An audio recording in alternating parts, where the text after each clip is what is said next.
Good evening, friends. Today is our 34th lecture. We are planned to have approximately 50 to 55 lectures. So, another 21 lectures are left, and we are about midway to cover the constellation part. Today, also, I'll be covering one very important constellation called Orion. Orion the Hunter, or in Marathi, Hindi, it's Mruga. Okay. So, this constellation has been already covered by Pradyumna, but as I had allotted very small time, that is approximately 5 to 10 minutes. So, and he's too young. So, whatever details he has covered are useful, but then I will be going into the much depth. The data is obviously extracted from the internet, and I will be talking about this particular constellation is majorly visible from the most of the places. And interesting part is, if you know this constellation properly, probably anytime, anywhere you visit, constellation is in sky at night time, then you can at least spend half an hour, 40 minutes with every with present people and make them enjoy the sky. Okay, so let's get into the presentation part.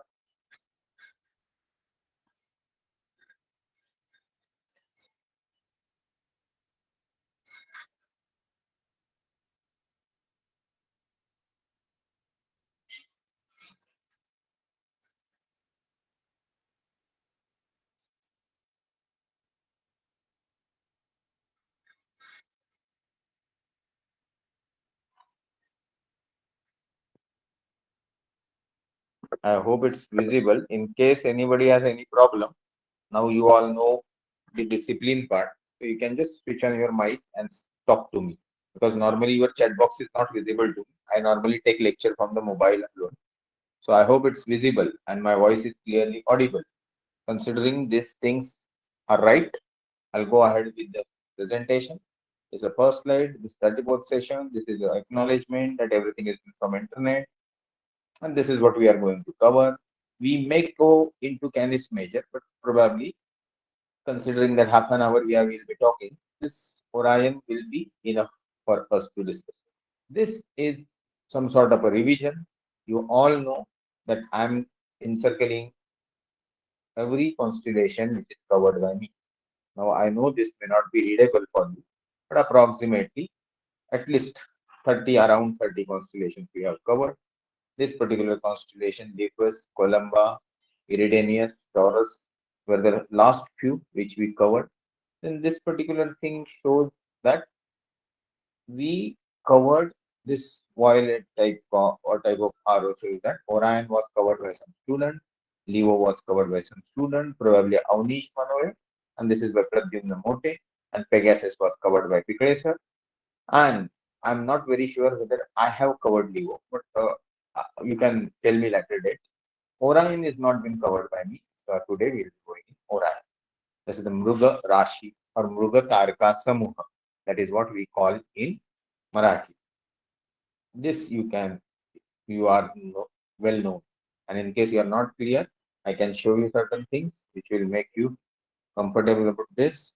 That we have one star here, one star here, one star here, one star here. When this is basically this hourglass shape is basically Orion constellation. This is very important. Three stars. What are these three stars? I'll get into that part again. Alnitak, Alnilam, and Mintaka. And this is that particular drawing was undone goals. Just give me a second.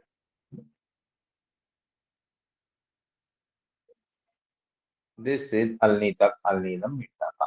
This part. Okay. And this is the great Orion. Now we'll be talking in depth about all these things. So let's not hurry.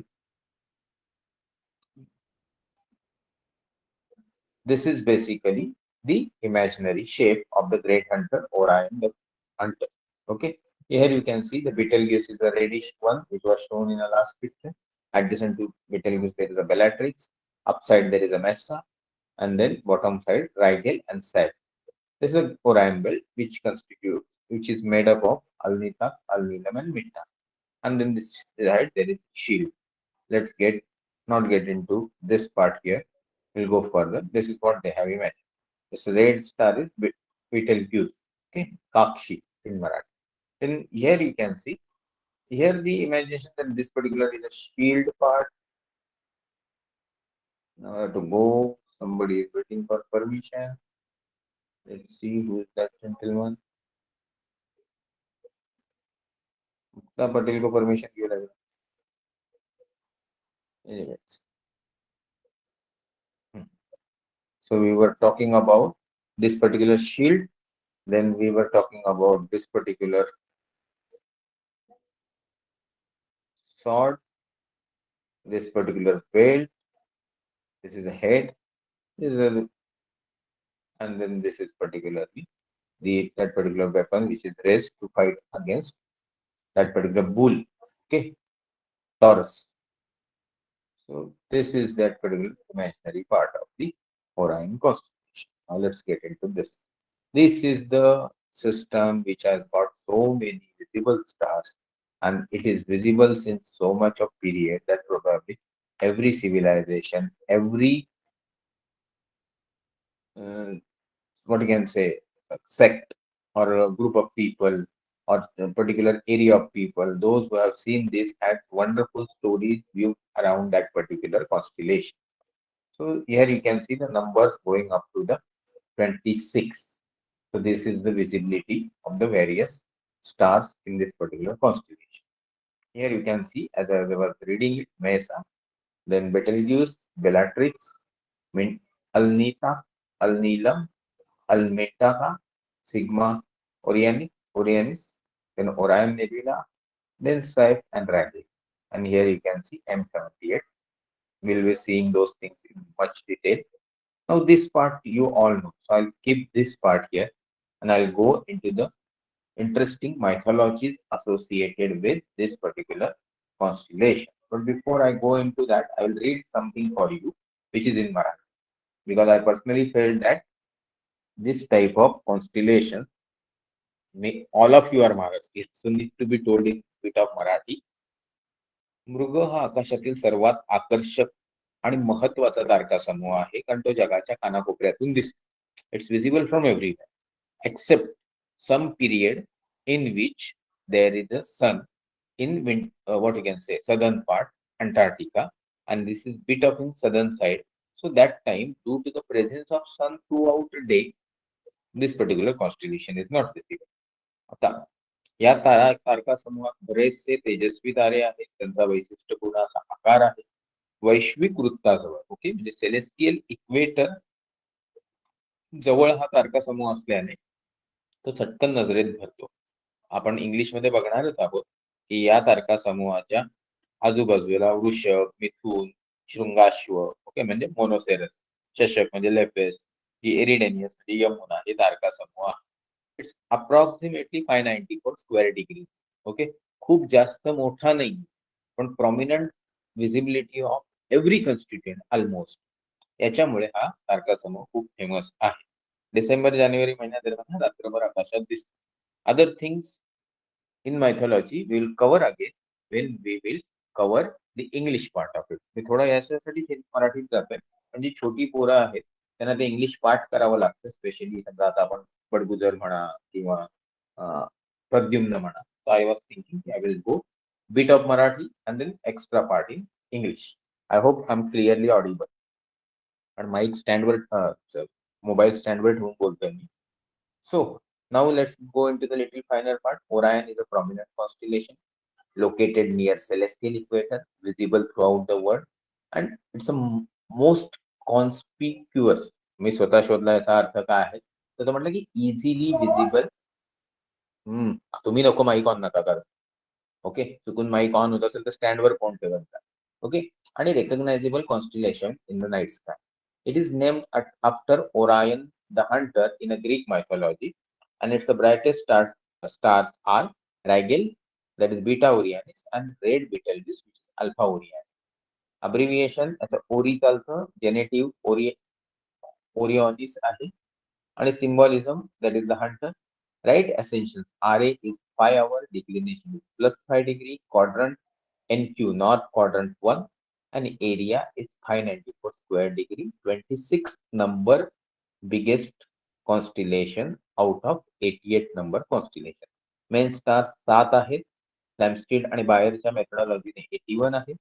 Stars with a planet as per the data from the wiki is 10, and the brighter than 3 magnitude are 8. That is one of the highest number in any constellation. Stars with a 10 parsec distance, that is 32.62 light year, is again 8, and the brightest star is Rigel. Beta Orionis is 0.12 Mag. Mag is magnitude. Messier object 3 आहेत. बाकी ही इतर deep sky object आपण बघणार आहोत. And the meteor shower Orionis is active from 2nd of October to the 7th of November. Peak occurs around 19 to 20 October. It is basically in core. Okay, मतलब like Eta Aquarius meteor shower which peaks in a May. आणि हा normally माझ्या मते तो famous comet आहे 76 वर्षवाला हॅलेज comet, त्याचा आहे बहुतेक, but will come to that part later. Visible between the latitude plus 85 degree to minus 75 degree. Best visible during the month of January at 9 p.m. Now let's get into the mythology, which is very interesting. Earlier known depiction linked to the constellation of Orion is a prehistory. इथे त्यांनी एक शब्द वापरलेला आहे, Origonian is the archaeological tradition of the Upper Paleolithic associated with the European early modern humans. These things, when we talk about Paleolithic or Origonian, this is related to the period which is older of approximately 43,000 to 26,000. Closer one we want to say, then it is approximately 32,000 to 38,000. आता ह्यांनी शोधून कुठे काढलं तर these things have been identified, recognized from the numerous cultures around the world, but Babylon star catalog of the late Bronze Age. Now you may be knowing Bronze Age was the earlier and then the Iron. Okay, म्हणजे लोहयुग नंतर आलं, त्याच्या आधी bronze युग. Okay, this bronze age, Babylonian catalog of the late Bronze Age, the heavenly shepherd or true shepherd of Anu being the chief of god of heavenly realms. Babylon constellation is sacred to the Papshukal and Ninshubhar, both minor gods filling the role of the messenger to the god. आता ह्या period मध्ये जे हस्तिदंत पण नाही, मॅमोथ ivory carving मिळाले in Arch Valley of the West Germany in 1979. That indicates again the marking like a Orion constellation. I normally keep mentioning. By chance anybody has seen 10,000 BC नावाचा picture बघितला असेल, then you will immediately. Today we have one important. Sorry, I'm coming back to the screen just to know who all are present. काय होत आहे स्क्रीनला? 7 जण आहेत. Everybody understands Marathi except Palparthi. Surya Narayan Palparthi. Sai, I wanted to know, by chance you understand Marathi? Just put in chat box. तो बेवजह मैं मराठी में बोलता रहूंगा और आपको तकलीफ होगी, because you are attending class after many days. Sai Palparthi, please put in chat box whether you understand Marathi to some extent. Why answer is not coming? Game खेल रहे हो क्या?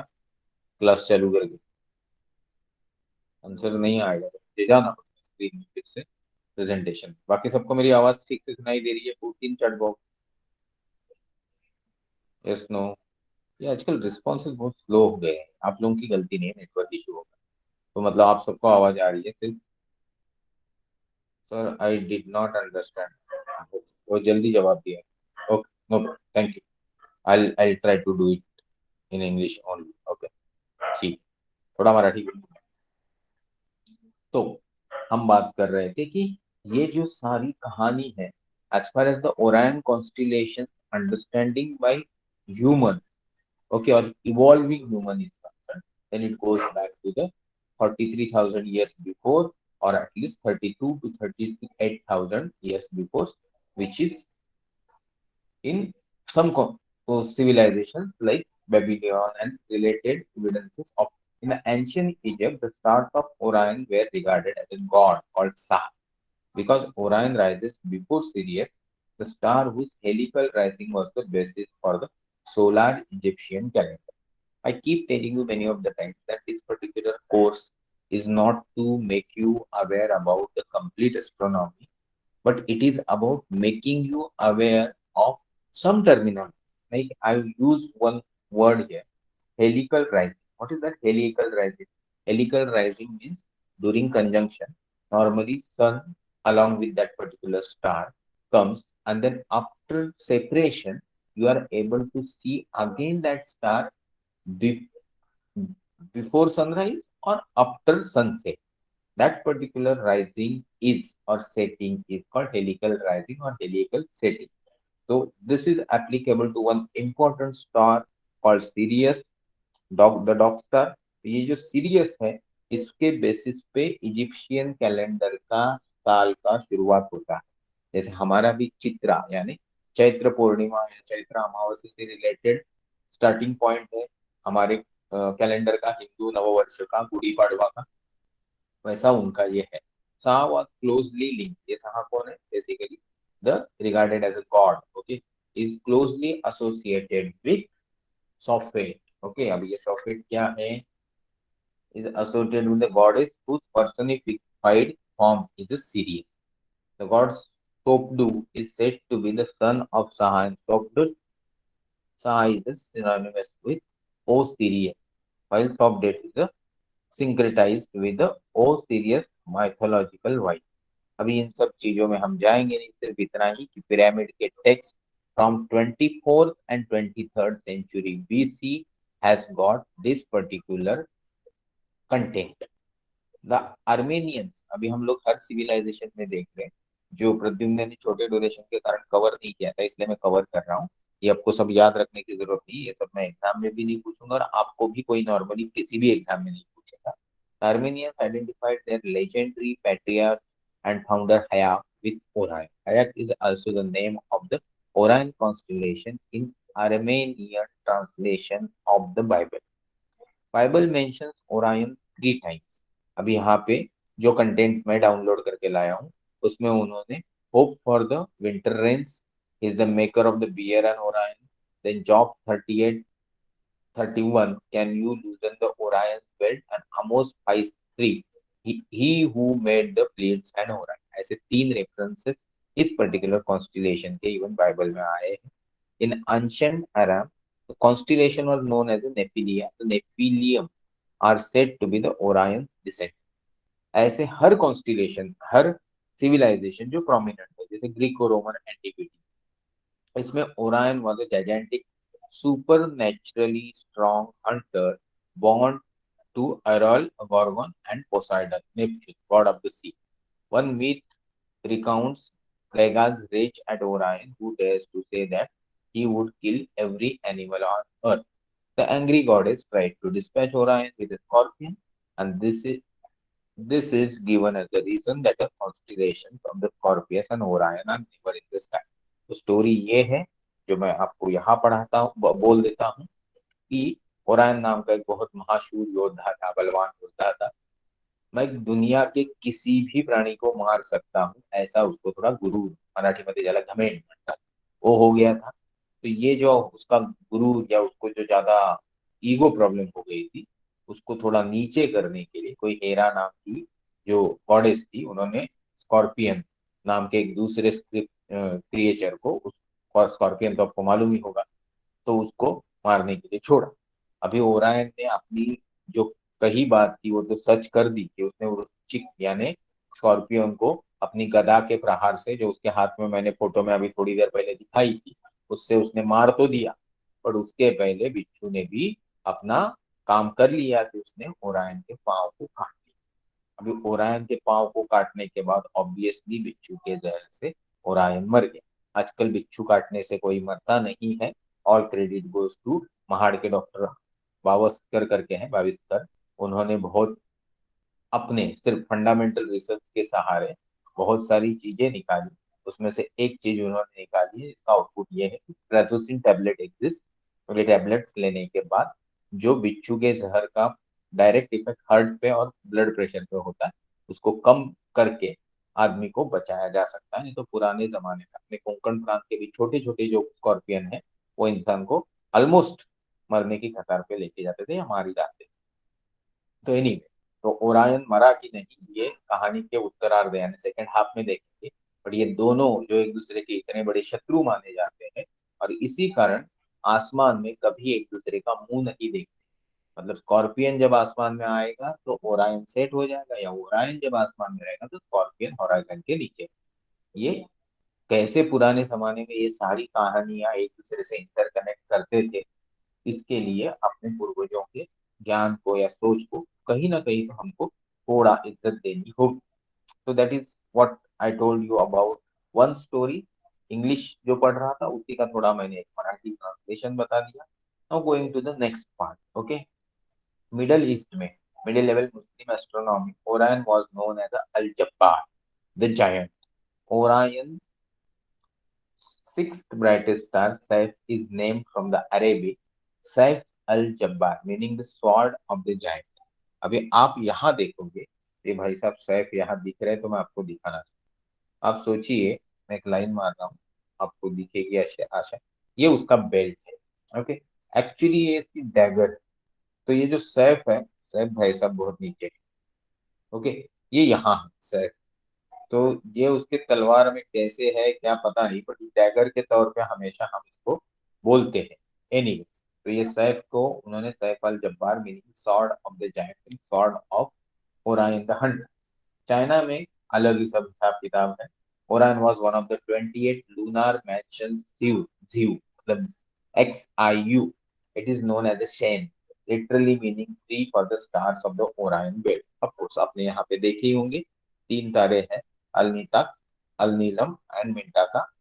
तो ये सारे तारे जो है, इन तीन तारों के बारे में काफी कुछ है। And the Chinese character pinion Shane originally made the constellation Orion. its Shang dynasty version, over 3 millennium old, contained at the top representation of the three stars of the Orion belt atop man's head। अभी ये सारी चीजें हर एक की अपनी अपनी, यही अगर ग्रीक माइथोलॉजी में हम चले जाए फिर से, तो एक कथा के अनुसार Orion is a son of Poseidon and Artemis, ये कोई देवता थी फिर से, ओरायन के प्यार में थी। उसके कारण वो चांद्र देवता मतलब मून से रिलेटेड देवता थी, तो उसका काम था कि रात को आसमान में प्रकाश फैलाना और जमीन पे भी थोड़ी मतलब लाइट होनी चाहिए। अभी ये जब उनको प्यार हो गया ओरायन से, तो उनका ये जो ड्यूटी है उनसे उनमें उनकी तरफ से कमी आने लगी, और उनके कारण उनका जो काम ठीक से नहीं हो रहा था, तो पृथ्वी पे भी उसके साइड इफेक्ट्स हो रहे थे। अब ये साइड इफेक्ट्स कम करने के लिए दुनिया भर के देव लोगों ने उनको बहुत रिक्वेस्ट किया, बट इनकी तरफ से कुछ उसमें बदलाव नहीं आया। वो कुछ नहीं कर सकते ना, वो किस्सा ही कुछ ऐसा है। तो अभी इसमें ये जो आर्टेमिस था उसको एक,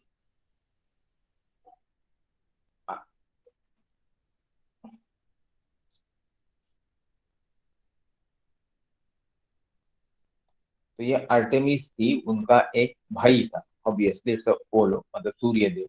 इसने एक दिन इस ओरायन को पानी में नहाते हुए देखा, तो अपनी सोलार हीट से उसको काला कर दिया, और ऐसी काली चीज को, भाई ये कुछ अलग चीज है समुंदर के अंदर क्रिएचर है, इसको मार डालो, ऐसे आर्टेमिस को बोला। तो आर्टेमिस ने भी ने आओ नहीं देखा ना था, उसको मार दिया। और मारने के बाद जब वो बहते बहते उसकी बॉडी समुद्र किनारे आ गई, तो उनको बहुत बुरा लगा।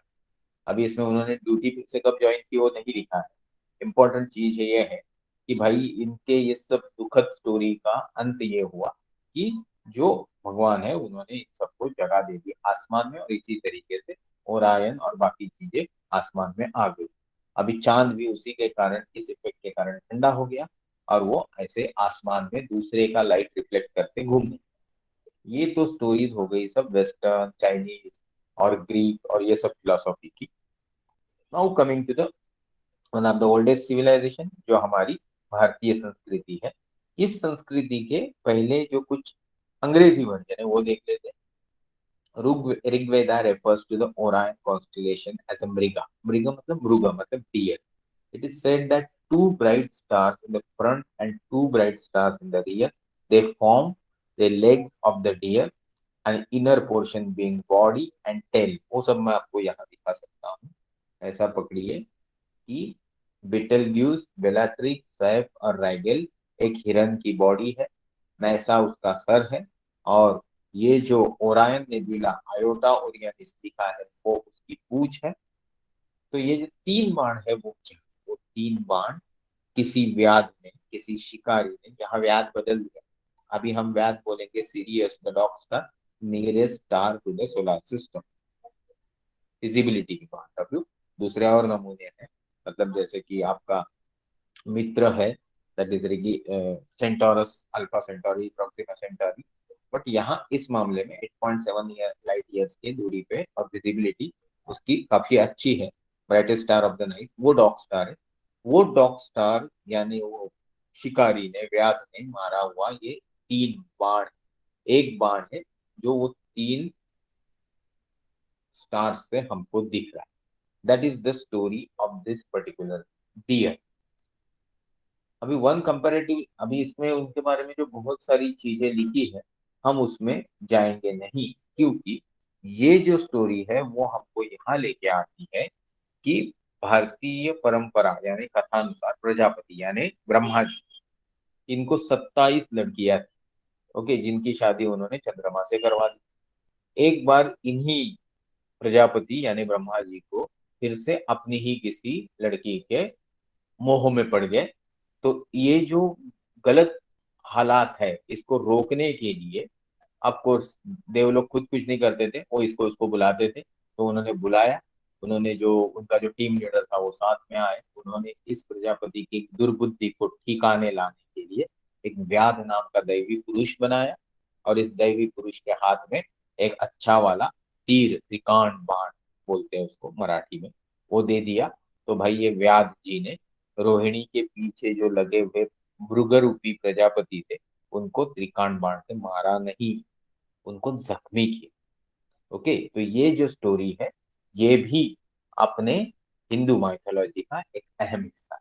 बट यहाँ पे हिंदू या भारतीय सभ्यता का स्टॉपेज नहीं हुआ, ये सारी स्टोरीज बहुत पुरानी है और उसका भी रेफरेंस मैं आपको दूंगा, क्योंकि इससे रिलेटेड एक मैथमेटिशियन लोकमान्य बाल गंगाधर तिलक की भी एक इम्पोर्टेंट कहानी है, हम उसमें जाएंगे। बट बिफोर दैट यह एक इम्पोर्टेंट चीज है कि Nataraja, the cosmic dancer, is often interpreted as the representation of the Orion Rudra. The Rigvedic form of Lord Shiva is the presiding deity of Ardra Nakshatra of Hindu पंचांग, Hindu time keeping system. इन्होंने astrology word use किया है जिसको मैं मानता नहीं, पंचांग कोई एस्ट्रोलॉजी नहीं, पंचांग टाइम कीपिंग का एक मैथमेटिकल फार्मूलेशन और टेबुलेशन है। उसमें ये जो आर्द्रा नक्षत्र है, हमारी जो नक्षत्र सिस्टम है, आर्द्रा नक्षत्र इज नथिंग बट बीटलग्यूस यानी काक्षी। तो उसका जो ये प्रेसाइडिंग डेटी जो है रुद्रा, ओके, लॉर्ड शिवा, वो नटराजन, ये कॉस्मिक डांसर जो है वो भी रिप्रेजेंटेशन ऑफ ओरायन ही है, क्योंकि काक्षी जो है वो ओरायन में आता है। The Jain simple card in Udayagiri and Khandagiri caves. किसी को मालूम है उदयगिरी और खंडगिरी केव्स किधर है, रिकॉर्ड बुक में लिखो, फिर आपका जीके भी चेक हो जाए, फटाफट लिखो। कोई लिखने वाला है क्या? इधर बहुत सारे यूपीएससी वाले बच्चे भी। उदयगिरी खंडगिरी के इधर है क्या? नो, जल्दी लिखो। ओके, हाँ, तो ठीक है, that's also good habit, at least मुझे पता तो चलेगा, आपको पता नहीं। तो इस तरीके से नहीं चलेगी पढ़ाई। और नो सॉरी, छोटे बच्चों से एक्सपेक्टेड भी नहीं है, बड़े लोगों का क्या है। अच्छा, मौका मिलते ही सिर्फ टाइप करने में आप लग जाते हो, बड़े बढ़िया इंटरेस्टिंग बच्चे। रुक जा, मैं बताता हूँ, पहले मैं प्रेजेंटेशन मोड में। So this Jain symbols carved in Udaygiri and Khandagiri caves, which happens to be of the first century BC, मतलब जीरो के पहले एक, मतलब आज से तकरीबन 2100-2200 साल पहले उदयगिरी खंडगिरी केव्स, ये बेसिकली कटका केव है। कटका मतलब कटक प्रांत में मिले हुए केव्स, कटक भुवनेश्वर के आसपास है और आज उड़ीसा के मेन प्रांत है, कैपिटल है। तो यहाँ पे उड़ीसा में ये partly artificial partly natural archaeological historical and religious importance के केव्स। अभी आप कभी भुवनेश्वर जाते हो, ये मैं एस्ट्रोनॉमी को इतना अडोर या इतना प्यार क्यों करता हूँ। मैं गया था उड़ीसा, तो मैं ये जरूर देखा कि मैं नॉर्मली काम के टाइम पे जाता हूँ तो घूमता नहीं, बट जब खुद से गया लेक्चर्स के, तो जब मैं मैडम को वगैरह साथ में लेके गया था, तो ये मुझे मालूम था कि Udayagiri and Khandagiri caves has got very important connection with the astronomy, connection with the Indian culture, specially Jainism, और ये इतनी पुरानी। तो मैं वहां गया, तो जब आपको कोई चीज सही ढंग से पता है, जैसे लोनार लेक की बात करें आप, या आप जंतर मंतर की बात करें, आप जानते हुए वहां विजिट करते हो, तो वो सिर्फ आपका पिकनिक या टूर एलटीसी का खर्च करना नहीं होता है। इससे आपका ज्ञान भी बढ़ता है, आपको पुराने जमाने की जानकारी भी होती है। तो इसलिए ये मैंने आपको सवाल पूछा था। ये सारी चीजें हमारे आसपास ही है। Everybody cannot go to the Mohenjodaro and Harappa जो आज पाकिस्तान में सिचुएटेड है, बट उसी से मिलती जुलती कई चीजें आज भी हरियाणा में वगैरह मिलती है। तो वहां पे तो हमको जाना चाहिए, लोग वहां भी नहीं जाते। तो ये कनेक्शन था, फिर से हमारे इंडियन कल्चर का इस पर्टिकुलर कॉन्स्टिलेशन में कहाँ कनेक्शन था। ये जो उदयगिरी और खंडगिरी की केव्स है, उसके ऊपर जो जैन सिंबल कार्व्ड है, उसमें कहीं ना कहीं आपको ओरायन बेल्ट का या ओरायन का मीनिंग वहां पे, शेप वहां पे दिखता है। Okay, now let's go to the further. अभी हम चलेंगे, हंगेरियन ट्रेडिशन है, Orion known as a magic archer. Obviously वो हंटर जैसा ही दिखता है या आर्चर जैसा दिखता है, इसमें ज्यादा जाएंगे नहीं। इसमें जो स्कैंडिनेवियन ट्रेडिशन है, उसमें भी ओराइन बेल्ट को बहुत ज्यादा इंपॉर्टेंस दिया है। फिनलैंड में भी, साइबेरिया में भी, अमेरिका में भी, ये सारी चीजों के बारे में वहां पे बहुत ज्यादा जानकारी है। अभी मैं इसमें ज्यादा जाऊंगा नहीं, क्योंकि हमने ऑलरेडी आधा घंटा कवर किया है। तो ये सारी जानकारी इंटरनेट पे अवेलेबल है, आप उसको ढूंढ भी सकते हो, देख भी सकते हो, पढ़ भी सकते हो। पर इसमें कुछ और इम्पोर्टेंट चीज रह गई है, जिसको मैं कवर करना चाहता हूँ, क्योंकि वो हमारे इंडियन नॉलेज से कनेक्टेड है। तो जस्ट गिव मी सेकेंड, मैं उस कंटेंट पे चला जाता हूँ। ये जो हमारे वेद है, ओके, वेद मतलब कौन से, यजुर्वेद की बात करें, ओके, ऋग्वेद की बात करें, सामवेद की बात करें, अथर्ववेद, तो इसमें से सबसे पुराना माना जाता है ऋग्वेद। अभी ये जो ऋग्वेद है, ये ऋग्वेद के साथ ही कुछ एक बहुत इंपॉर्टेंट वेदों का अंग बना, जिसको वेदांग ज्योतिष।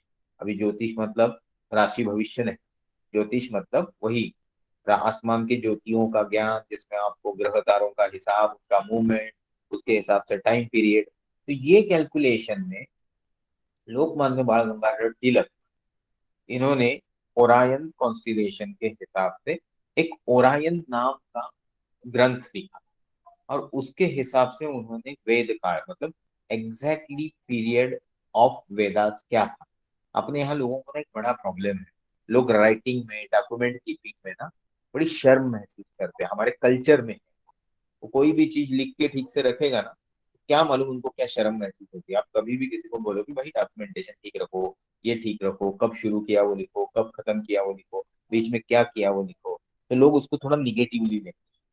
तो ये निगेटिवली अपना आज का प्रॉब्लम नहीं है, ये पुराने जमाने से चलते हैं। शिवाजी महाराज कब पैदा हुए, 4 तिथि निकली, ओके, उसके ऊपर 40 करोड़ लोग झगड़े हैं, बट किसी को भी ये नहीं फील होता है कि भाई सही चीज सही तरीके से लिख के उसका रिकॉर्ड बहुत जरूरी है। तो यहाँ पे वही स्टोरी है कि वेदास का पीरियड एग्जैक्टली कितना है।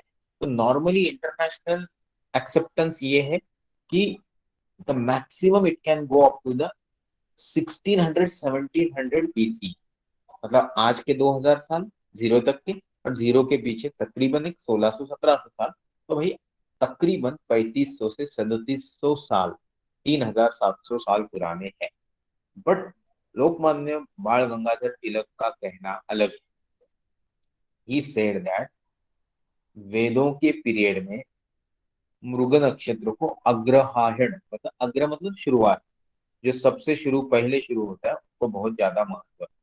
और उन्होंने जो ओरायन ग्रंथ लिखा, उसमें उन्होंने बोला था कि वसंत संपाद बिंदु मतलब वर्नल इक्विनॉक्स, अभी वर्नल इक्विनॉक्स क्या, ऑटमनल इक्विनॉक्स क्या, मैं अब तक 34 लेक्चर हुए तो एटलीस्ट 10-20 बार तो बता चुका हूँ।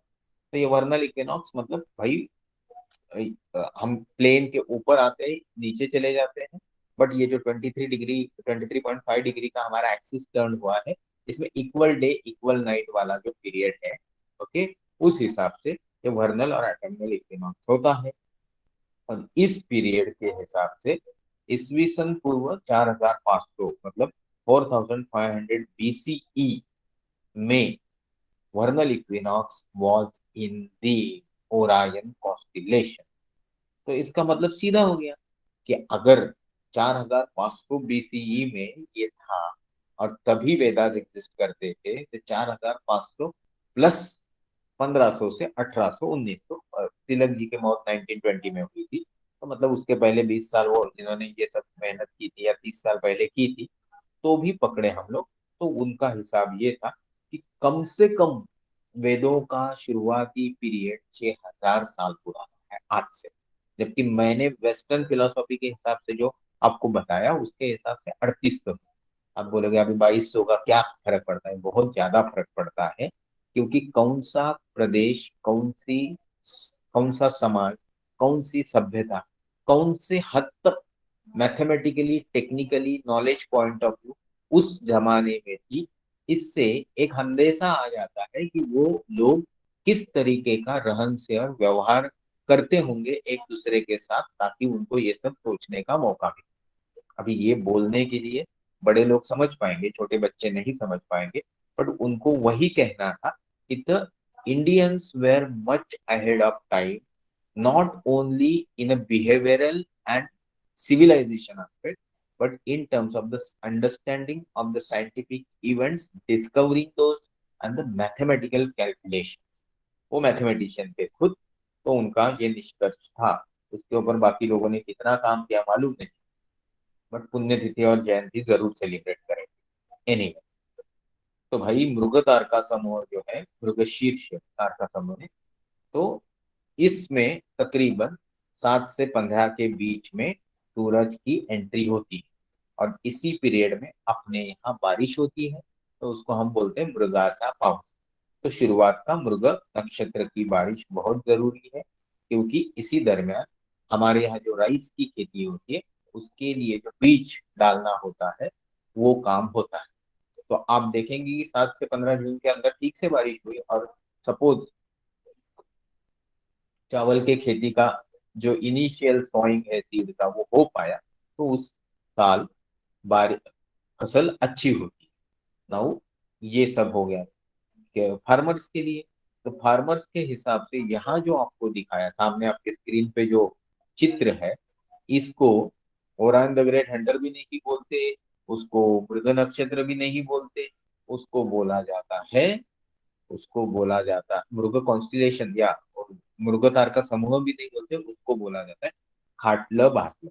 मतलब जो गांव में कॉट होती है ना, बेड होता है, उसकी तरह ये शेप है। जैसे पकड़िए, ये ये ये और ये, तो ये उसका एक पाँव है, ये इसका दूसरा पाँव है, तीसरा पाँव है, चौथा पाँव। तो आप बोलोगे इस पे सोने वाला व्यक्ति किधर है? तो आप बोलोगे ये छोटा बेबी सोया हुआ।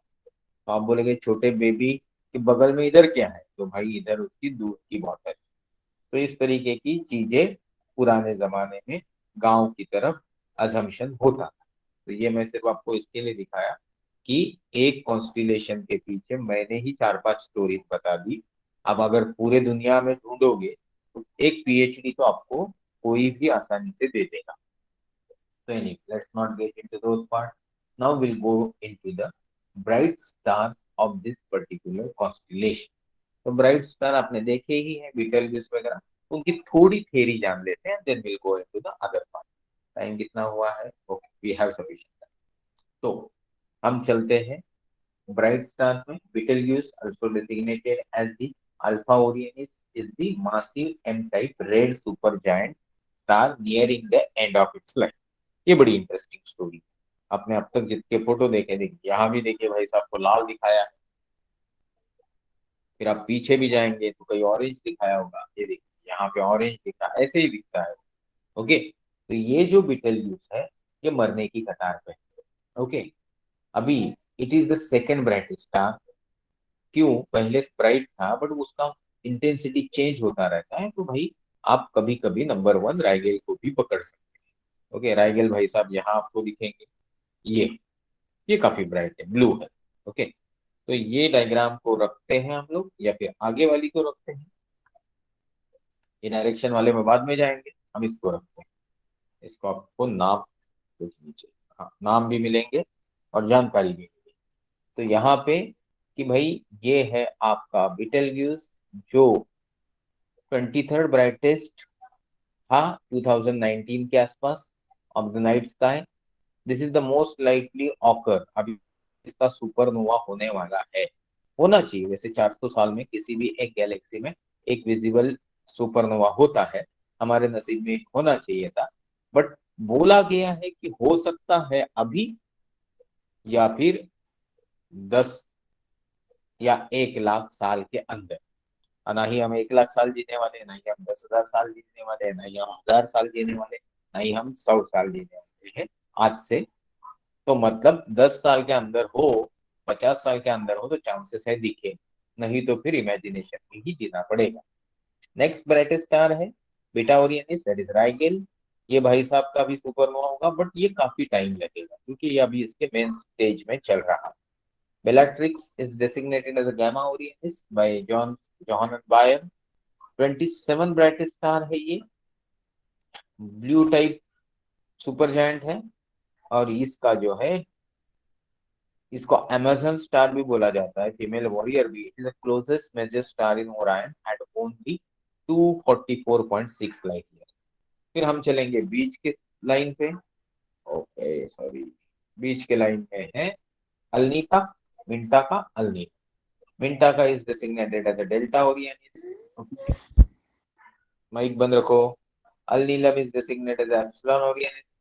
Alnita is meaning the griddle, okay, is designated as a griddle मतलब बेल्ट। ये ओरायन के बेल्ट में है ना, तो उनका जो सारे नामकरण है वो उसी की तरह। Saiph is designated as a Kappa Orionis and Mesa is a basically Mrigashirsha, ऊपर की तरफ है, सॉरी, ये is designated as a Lambda Orionis, forms the Orion's head and is a multiple star with a combined apparent magnitude of 3.33। आप ये समझना बहुत जरूरी है कि जो हम मृगशीर्ष बोलते हैं, ये वो मृगशीर्ष है, ये मृग का स्तर है। तो ये मृगशीर्ष आपको याद रखना है। स्टार्स में ज्यादा बात करेंगे नहीं क्योंकि हमको बात करनी है डीप स्काई ऑब्जेक्ट पे। यहाँ पे जरूरी चीज आप ये समझ लीजिए कि इनमें जो ब्राइटर सिस्टम है वो एक दूसरे से कुछ हजार, कुछ लाख लाख गुना ब्राइटर है। तो उसमें से जैसे कि लगने वाला ये जो अल नीलम है, ये अल नीलम इनमें सबसे ब्राइट है, क्योंकि दिखता है छोटा क्योंकि वो 1342 लाइट ईयर्स की दूरी पे है। और इतना दूर होने के बाद भी उसकी विजिबिलिटी है, तो मतलब सही में वो एक्चुअली बहुत ज्यादा ब्राइट है। उसका इल्यूमिनेशन कैपेबिलिटीज वगैरह दिया है और वो काफी ब्राइट है, ये उसके वैल्यूज से हमको पता चलता है। Okay, now we'll not get into this part. We'll go into the deep sky object। और डीप स्काई ऑब्जेक्ट में फर्स्ट कैंडिडेट है द ओरायन नेबुला। यहाँ पे और भी इंपॉर्टेंट चीजें नेट पे बहुत अच्छे से लिखी गई कि स्वॉर्ड जो है ओरायन की, उसको कौन कंस्टिट्यूट करता है, हेड को कौन कंस्टिट्यूट करता है, शील्ड को कौन कंस्टिट्यूट करता है। और एक मिटियोर शावर है जो मैंने आपको बताया, it's basically Orionid meteor shower. Peak पे आता है अक्टूबर में 20 के आसपास। और ये जो है एक अप्रोक्सीमेटली 20 मीटियोर पर शावर देता है, मीटियोर्स पर आवर देता है। और हेलेज कॉमेट की ये एक उपलब्धि है, मतलब हेलेज कॉमेट के कारण ये मीटियोर शावर होता है। So now let's get into the deep sky object. ये है द ग्रेट ओरायन नेबुला। आपने M42 हमेशा ही सुना होगा। ये नर्सरी है स्टेलार नर्सरी, यहाँ तारों का जन्म होते हुए जो भी ऑब्जर्वेशन करने वाले साइंटिस्ट हैं उन्होंने देखा। इम्पोर्टेंट पार्ट ये है कि ये काफी मासिव है, बड़ा है, और हमसे भी काफी दूर है, पर फिर भी एक अच्छे टेलीस्कोप से इसका एक काफी लुभावना इंटरेस्टिंग व्यू दिखता है। ये जो है, ये पर्टिकुलर ऑब्जेक्ट इसका एनजीसी न्यू जनरल कैटलॉग के हिसाब से 1976 नंबर है, 1976। Hanging from Orion belt is his sword consisting of multiple stars theta 1 theta 2 Orionis called the trapezium and the Orion nebula. This is a spectacular object that can be clearly identified with the naked eye, something similar, something other than a star. Using binocular, its cloud as well as the nascent star as well as the luminous gas and dust can be observed. The trapezium cluster has many newborn stars, including several brown dwarfs, all of which are an approximate distance of 1500 light years. मतलब M42 का distance अगर मैं आपको MCQ में पूछूं तो अब approximately 1500 light years लिखना है। इसमें जो ट्रेपेजियम है वो 4 बड़े तारों से बनता है। ओके, अभी इसमें ज्यादा नहीं जाएंगे, नहीं। इंपॉर्टेंट चीज ये है कि Chandra X ray observatory showed that both the extreme temperature of main stars are up to 60,000 degree K. Okay, star forming region still extend in the surrounding nebula. ये जो नेबुला है जिसको मैंने M42 बोला, ये diffuse nebula situated in Milky Way being south of the Orion belt in constellation of Orion. It is the brightest nebula and visible to the naked eye in the night sky. It is, यहाँ पे थोड़ा अलग distance दिया है दूसरे content में कि भाई तकरीबन 1344 लाइट ईयर्स की दूरी पे है and mass is 2000 times that of the sun. Okay, estimated to be 24 light years across. इसकी विड्थ 24 लाइट ईयर्स है, जबकि आप सबको पता है हमारी पूरी सोलर सिस्टम एक लाइट ईयर के कई अंदर है, जबकि ये पूरा नेबुला 24 लाइट ईयर्स की विड्थ रखता है। ओके, इसको ग्रेट ओरायन नेबुला भी बोला जाता है। ये one of the most photograph scrutinized object है इन स्काई, बट आज उस पर समय नहीं डालेंगे क्योंकि आप उस पर मेहनत करेंगे। NGC 2068, also called Messier Object 78, is a nebula in Orion with an overall magnitude of 8. It is significantly dimmer than the M42, lies towards the south. It is approximately of the same distance, approximately 1600 light years from the Earth, and it can be easily mistaken for the comet in the eyepiece of the telescope. M78 is associated with the variable star V351 Orion.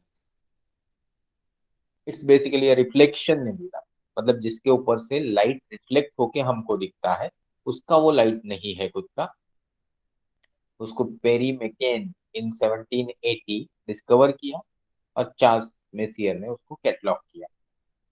It's brightest diffuse reflection nebula includes NGC 2064, 2067, NGC 2071 and then itself 2068. ओके, अभी हम इसमें ज्यादा जाएंगे नहीं। Another fairly bright nebula in Orion is, आप ये देख सकते हैं रिफ्लेक्शन नेबुला क्यों है, क्योंकि ये लाइट जो है ना वो रिफ्लेक्टेड है, और बीच में जो काले क्लाउड देख रहे हैं वो रिफ्लेक्ट नहीं कर पा रहे हैं क्योंकि लाइट उनके पीछे से आ रही है। तो ये आपकी जानकारी ले से क्या होता है रिफ्लेक्शन नेबुला, इमिशन नेबुला क्या होता है। अभी ये भूत वाली चीज क्या है मैं आपको बताता हूँ। ये NGC 1999 है, 1999, close to the Great Orion Nebula. It has got integrated mass of approximately 10.5, फिर से 1500 लाइट ईयर्स की दूरी पे है। ये भी एक एम्बेडेड फॉर्म है स्टार V380 ओरियनिस का। It is a dust field bright nebula, vast hole of the empty space represented by the back. ये काली जो चीज है वो होल है, वहां पे कोई गैस नहीं है, क्लाउड नहीं है, तो उस तरीके से वहां से लाइट रिफ्लेक्ट नहीं हो पा रही। It is a reflection nebula and shines from the light of the variable star V380 Orion. Another famous object is 434 IC index catalog. इसको पहचानो, ये डॉन नहीं है, ये है हॉर्स हेड नेबुला। दिख रहा है हॉर्स की तरह हेड, वेरी गुड। मुझे पहले समझ में ही नहीं आता था, फिर भी कोई पूछेगा IC 434 क्या है तो मैं बोलता था हॉर्स हेड नेबुला। उसको बोलते हैं रट्टा मार। अभी थोड़ा थोड़ा लग रहा है, पर मुझे समझ में नहीं आ रहा है कि वो हॉर्स के हेड को ऊपर ही पूछ आ गई लग रहा है या फिर वो उसका बीच में हॉलो हो गया है। तो ऐसा ही है Horsehead nebula, very famous object near the Zeta Orionis, contains dark dust cloud whose shape gives the nebula its name. Horsehead Nebula, also known as Barnard 33, इसका अलग एक नाम है Barnard 33। Is small dark nebula in constellation Orion. अभी आप ये terminology समझो, internet पे इसके बारे में ढूंढो ढूंढो। What is emission nebula, what is reflection nebula, what is dark nebula, ये सारी चीजें आपको ढूंढनी चाहिए। ये साउथ ऑफ अलनीताक है, eastern most star of the Orion belt and is part of the much larger Orion molecular cloud complex। अभी Orion molecular cloud complex का हम फोटो आगे जाके देखेंगे। ओके, तो अभी हम चलते हैं अगले चीज की तरफ जिसका नाम है NGC 2174 emission. Emission nebula located approximately 6400 light year. It's known as a monkey head nebula. अभी आप बोलेंगे कहाँ दिख रहा है मंकी, मैं दिखा देता हूँ। दिख रहा है हल्का फुल्का, चलो आउटर लाइन दिखा देता हूँ।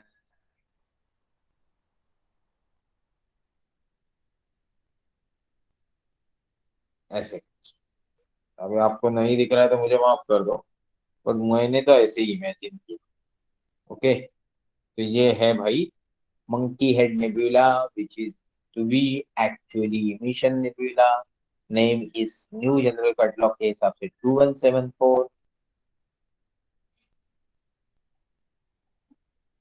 यहाँ पे कुछ एक टर्मिनोलॉजी है कि this must have form through hierarchical collapse.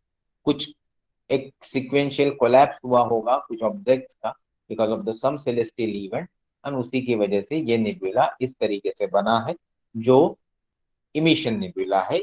ये बेसिकली इमेट करता है लाइट को because of its content. Beside this nebula surveying Orion with a small telescope reflects M43 which is here. M43 is also known as the D Marans Nebula. It's a NGC 1982 is a star forming nebula, मतलब stellar nursery in a prominent H2 region in equatorial constellation of Orion, discovered by the French scientist Jacques Dortus de Marin sometime before 1731 and then cataloged by Charles Messier। इसके अंदर जाएंगे नहीं क्योंकि ये भी Orion molecular cloud complex का हिस्सा। हम बात करेंगे बर्नार्ड्स लूप की। ये है बर्नार्ड्स लूप, एक लूप फॉर्मेशन है, इमिशन नेबुला है बेसिकली, और ये भी ओरायन मॉलिक्यूलर क्लाउड कॉम्प्लेक्स का हिस्सा है। तो let's see Orion cloud complex. Before that we have 10 NGC 2024 called flame nebula.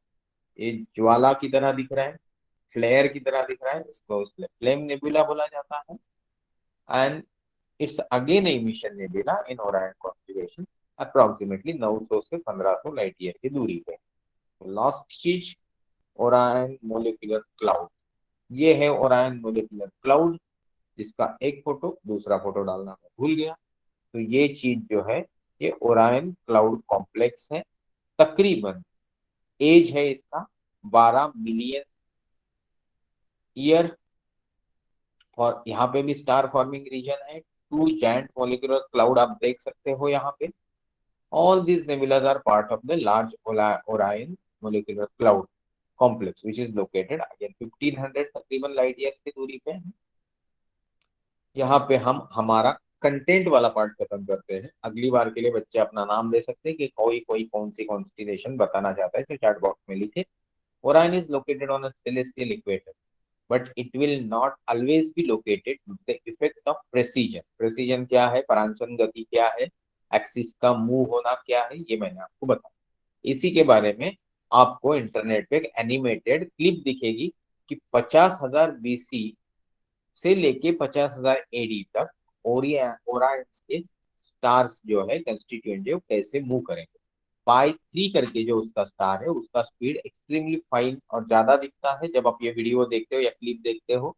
इसी कॉन्टेक्स्ट में इन्होंने बताया है कि Orion lies well south of ecliptic and it only happens to lie on the celestial equator because the point on the ecliptic that corresponds to the June solstice is close to the border of the Gemini and Taurus। Important बात ये है कि approximately AD 14,000 अभी चल रहा है, AD 2100 चल रहा है, नहीं 2021 सॉरी 21वीं सदी चल रही है बट हम है 2021 में। तो तकरीबन आज से 12,000 साल बाद Orion will be far enough of south that it will no longer be visible from the latitude of Great Britain. South की तरफ चला जाएगा तो चला जाएगा, तो भाई नॉर्थ के कुछ हिस्से से दिखेगा नहीं। कहाँ से? तो ग्रेट ब्रिटेन वाले और उसके ऊपर वाले लैटिट्यूड से टिल नॉर्थ पोल के हिस्से से ओरायन दिखेगा नहीं। तो उनको हम बोलेंगे भाई अपना रेसिडेंट शिफ्ट कर लो, क्योंकि ओरायन नहीं दिखेगा तो रात के आसमान में देखेंगे। तो ये जो इतनी ब्यूटीफुल चीज है उसके बारे में आज हमने पढ़ा। प्रेजेंटली मैं, शांति रखिए, 2 मिनट दीजिए, मैं यहाँ पे प्रेजेंटेशन स्टॉप कर रहा हूँ, बट चैट बॉक्स देखने जा रहा हूँ कि गलती से किसी ने अपना नाम तो दे नहीं दिया। नो सर, नाम भी तो देने का चांस ही नहीं। तो भाई आज यहाँ पे बहुत सारे लोग हैं, मैं नाम भी दे देता हूँ। अविरत है, भाव्या धाम से, पांडकर, पूर्वा, डॉक्टर साहब, देन बड़गुजर, मुक्ता, सानिया, प्रद्युम्न, श्लोक एंड पालपर, ईसाई पाल। आप लोग सिंसियरली अटेंड नहीं कर रहे हो, मुझे बिल्कुल बुरा नहीं लगता। भाई आपका नॉलेज है, बढ़े ना बढ़े आप देखें। मेरा काम है पढ़ाना, ये मैं कोई पढ़ाने के लिए नहीं, मेरा नॉलेज बढ़ता है क्योंकि मुझे वक्त नहीं मिलता ऑफिस के काम में ये सब मैं पढूं। तो जब आपका प्रेशर रहता है लेक्चर का, तो कुछ ना कुछ पढ़ लेता हूँ, कुछ ना कुछ बटोर लेता हूँ और उसको प्रेजेंट करता हूँ। कभी कभी नहीं हो पाता तो मैं लेक्चर कैंसिल कर देता हूँ। तो आज यही रिक्वेस्ट करना था, please try and understand that lectures will continue till we conclude 50 to 55 lectures. But मेरी अवेलेबिलिटी के कारण कभी कभी लेक्चर नहीं होता है तो बुरा मत मान। अपने पास रिकॉर्डिंग है, तकरीबन आज का लेक्चर इंक्लूड करके 34 लेक्चर का। तो आपको ये 34 लेक्चर देखते रहने चाहिए, उसमें जो टर्मिनोलॉजी है वो समझ लेनी चाहिए, कॉन्सेप्ट जो समझे नहीं उसको इंटरनेट पे ढूंढना है, उससे रिलेटेड वीडियो, और अपना एक छोटा सा 10 मिनट का एस्ट्रोनॉमी के ऊपर लेक्चर तैयार करना। आप जब भी बोलोगे सर मैं लेना चाहता हूँ, मैं 45 मिनट बात करूंगा, 10 मिनट आप बात कर सकते हो, या मैं 30 मिनट बात करूंगा, आप 10 की जगह 15 मिनट बात कर सकते हो। तो मुझे ऐसा लगा था शुरुआत में कि जब हम इन बच्चों को ले रहे हो तो बच्चे लोग इसमें इंटरेस्ट लेंगे, बट ऐसा लग रहा है कि बड़े बिजी हैं और बच्चे आलसी हैं। जैसे कि कुछ बच्चे तो एग्जाम ही नहीं देते, एग्जाम से डरते हैं। So that is not correct. Exam is not always for the scoring good marks. Exam is to check how sincerely you are doing that particular course and putting your efforts. Surprise test का भी वही मतलब होता है। But आप बच्चे इतने spoon feeding के आदी हो गए हो कि मेरी ये बातों से भी आपको बुरा लगता होगा। शुरुआत शुरुआत में भाव्या, पूर्वा बहुत ज्यादा एनर्जी में थे, आजकल उनकी एनर्जी और इंटरेस्ट कम दिखता है। तो इसमें मैं ज्यादा कुछ नहीं कर सकता क्योंकि ये फिजिकल क्लास नहीं। सी, ऑनलाइन क्लास में आपका रिटेन इंटरेस्ट रिटेन रहे, इसलिए मैं कोशिश कर सकता हूँ कि ज्यादा से ज्यादा चित्र उसमें डालूं, थोड़ा घुमा फिरा के स्टोरीज बताऊं, बट इससे ज्यादा कुछ नहीं हो सकता है। तो आपको भी थोड़ा अपना इंटरेस्ट बनाए रखने के लिए कार्यरत कोशिश करते रहना हो।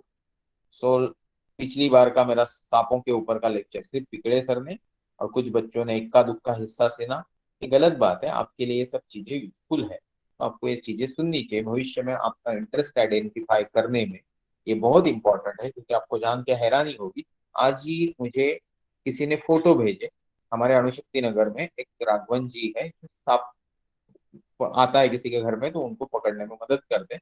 उनकी बेटी भी ये इंटरेस्ट परस्यू करती थी, अभी वो फॉरेन में है और नेशनल जीवो के लिए या डिस्कवरी के लिए काम करती है। आज ही उन्होंने मुझे फोटो भेजी, मुझे बड़ा अच्छा लगा कि जो पिताजी सेवा के लिए कर रहे थे, जो बच्ची ने सीखा, और फाइनली आउटपुट ये हुआ कि प्रोफेशन के तौर पे उनका हॉबी काम आया, और वो भी एक इंटरनेशनल लेवल।